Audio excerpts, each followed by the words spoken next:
అందరం భాగస్వాములో ఉండాలి, స్ట్రెంగ్త్తో ఉండాలి.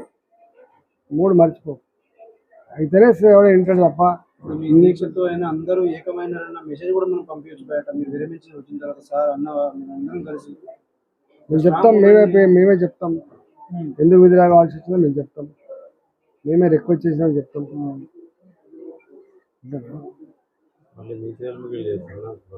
నా చేతుల మీకు ఎన్నిసార్లు చేస్తున్నావు నువ్వు కానీ, నా చేతుల మీకు ఎన్నిసార్లు చేస్తున్నావు నువ్వు కానీ ఇప్పుడు వచ్చి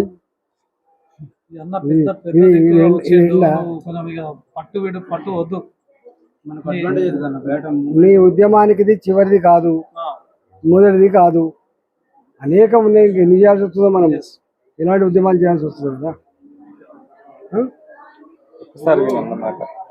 చూడు సార్, చిన్న సబ్మిషన్.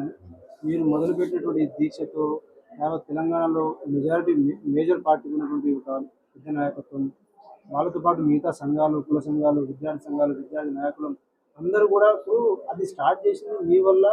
దీని ఈ మూమెంట్ ఇంతమంది కలయిక అయినారంటే మీకు ఫోర్ ఫ్రంట్లో మీరు ఉంటారు. మీ అందరి కోసం మీరు తీసుకుంటున్న ఆ స్టెప్ వల్ల ఇదంతా కలిసినారు, ఇదంతా కొట్లాడినారు, సాధించుకున్నారు అనేది మెసేజ్ అనేది స్ట్రాంగ్గా పోతుంది సార్. కానీ ఇప్పుడున్న సిచ్యువేషన్స్లో మాత్రం అందరూ కూడా ఇంటికి వెళ్ళిపోతున్నారు, పిల్లలు ఇంటికి వెళ్ళిపోతున్నారు, మీ ఆరోగ్యం ఖరాబ్.